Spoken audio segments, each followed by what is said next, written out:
punto lo quiero llamar modelos de organización en ciencias sociales y humanas en México. Y cuando hablo de ciencias sociales, siempre es lo mismo para mí, sociales y humanas. Hay humanas que se centran más en algunos aspectos como la historia o la producción verbal, la literatura o algo así. Pero eso también tiene que ver con ciencias sociales, y las ciencias sociales estudian estos mismos fenómenos en el contexto de las relaciones, en las estructuras sociales, así que sí hay ciertas diferencias, pero básicamente tenemos una base común, y por eso hablo yo de ciencias sociales y humanas. Yo creo que, y lo pude también expresar hace 3 años en el evento mencionado, que estamos en México, y uno ve en algunas partes de América Latina lo mismo, en un proceso de transformación de la organización de las ciencias sociales y humanas. De hecho, un proceso que ya lleva algún tiempo, que González Casanova ha llamado la llegada de la nueva universidad. Y uno de los aspectos más desfavorables de esa transformación es algo que todos los profesores, investigadores, coordinadores sufren, como un proceso que empezó como un proceso necesario, porque antes no existía, que es el de la evaluación, pero que se ha convertido en una auténtica maraña de evaluación. Hay muchas evaluaciones y instituciones que generan evaluaciones, realizan evaluaciones, establecen criterios para las evaluaciones, cambian los criterios a cada rato, y el resultado de esa situación, me parece, es cada vez más que la evaluación, que debería ser un medio para mejorar nuestras actividades, se ha convertido en el objetivo de nuestras actividades. Por ejemplo, uno no piensa al presentar voy a hacer una especie de caricatura, ¿no? Y te lo menciono porque los estudiantes también se dan cuenta de eso cuando están en una facultad y ven qué es lo que hacemos los profesores y cómo actuamos. A veces uno tiene la impresión de que, en vez de plantearse un tema interesante a partir de un problema social, por ejemplo, o a partir simplemente de un tema interesante para conocer, o sea, un problema de conocimiento, uno se plantea una estrategia, un cronograma, uno se plantea actividades, a ver qué va a hacer, y uno piensa en el resultado que esto podría tener en términos de conocimiento, en términos de solución de un problema. Actualmente parece que este procedimiento está siendo sustituido por un procedimiento donde uno piensa, cuando plantea un proyecto o una actividad, no qué es lo que va a aportar al conocimiento, sino qué es lo que va a tener a fines del año para poder comprobar que hizo algo. Y eso que debe tener a fin de año o a fin del proyecto no depende de la investigación o de la temática, sino depende de los criterios de evaluación de la institución. El PROMEP, que ahora se llama PRODEP, a pesar de que la página dice PROMEP todavía, el CONACYT, que no es un ente unitario tampoco, porque está el Sistema Nacional de Investigadores, está el padrón de estudios de posgrado, está el padrón de las revistas, están los diferentes tipos de proyectos que se evalúan, y donde los criterios no son los mismos, sino son diferentes, igual de las diferentes instituciones que evalúan las licenciaturas y los posgrados.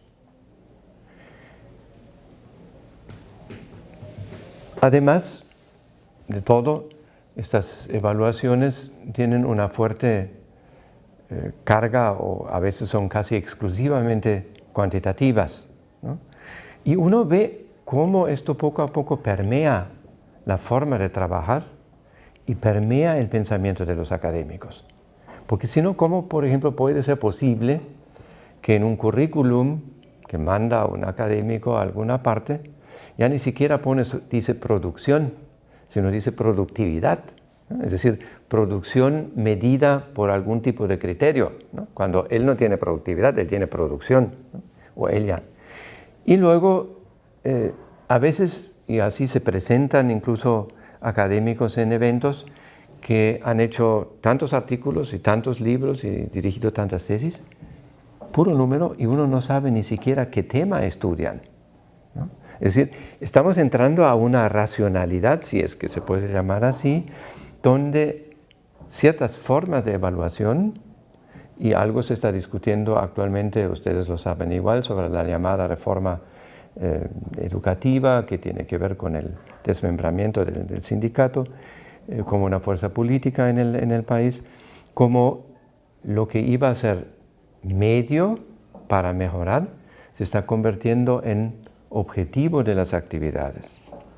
Y poco a poco nos adecuamos a eso, nos adecuamos de tal manera que nos parece natural y que incluso perdemos de vista para qué estamos, no para cumplir con criterios de evaluación, sino para generar conocimiento en ciencias sociales. Y conocimiento, pues, de alguna manera relevante para la solución de problemas. Eso no significa que todas las investigaciones se tienen que ocupar de problemas sociales o algo así, pero en conjunto, ciertamente, las ciencias sociales tienen un papel social.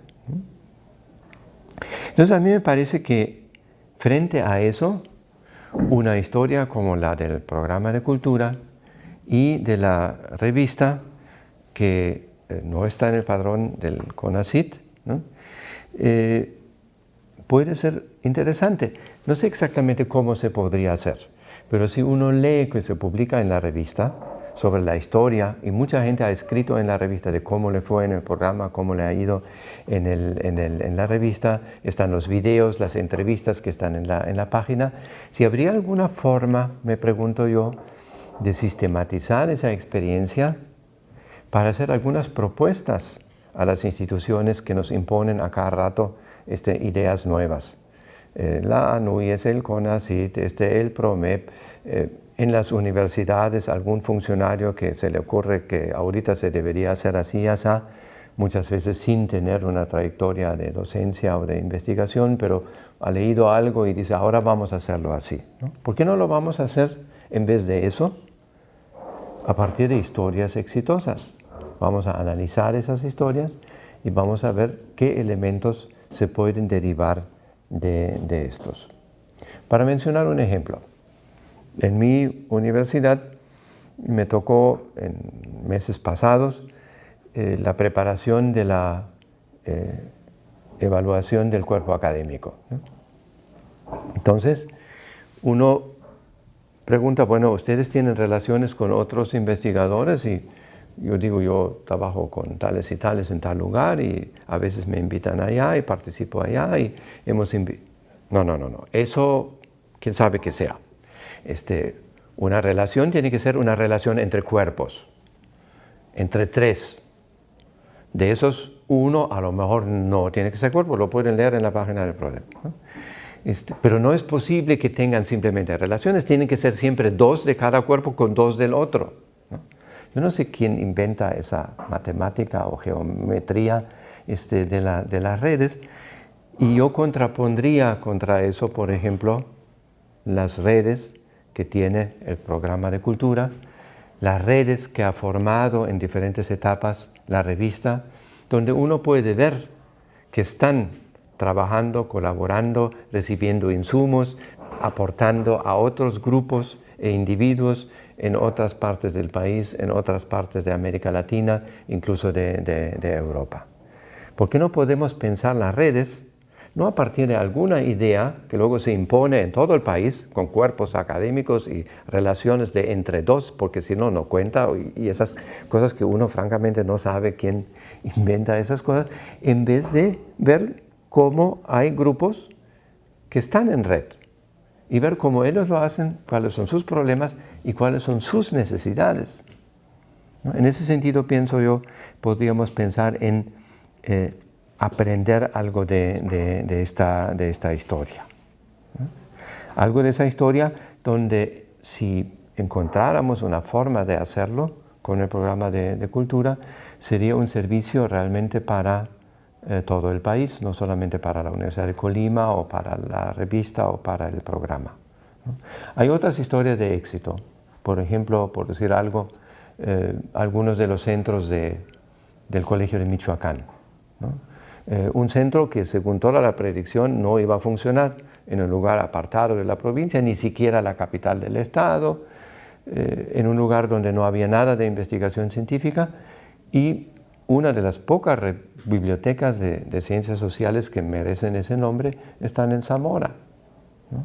Y es una historia de éxito, ¿no? Y con personas, con decisiones, con condiciones, con apoyos. Entonces me parece que deberíamos aprender de estas en vez de dejarnos que nos digan a partir de alguna elaboración en un escritorio, una red es esa, y si no es esa, pues no es red, ¿no? En vez de decir, estamos en red, ¿no? Queremos que ustedes reconozcan eso, no que nos digan cómo hacer la red. Nosotros ya sabemos cómo hacerlo. Entonces yo creo que esas historias de éxito en ese sentido sí serían muy importantes, y si puedo decir algo más, que ya estoy diciendo en muchas partes también, no nos evalúan solamente a los grupos y a los equipos y a las instituciones, sino también a los individuos, ¿no?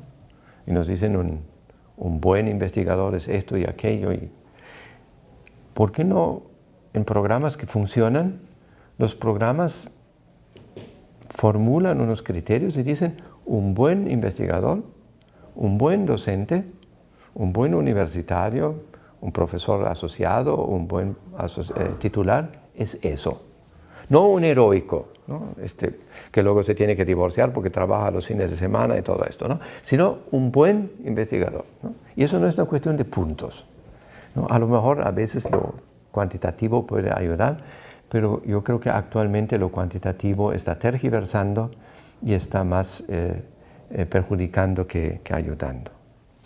Entonces, otra vez, felicidades por esa historia de éxito, y pues a ver si encontramos una forma para analizarla de tal manera y hacerla visible de tal manera que las instituciones que formulan las políticas públicas aprendan de la realidad en las universidades, aprendan de la realidad en los centros de investigación, y de esta manera sea un poco más realista lo que nos proponen y a lo que nos tenemos que adecuar.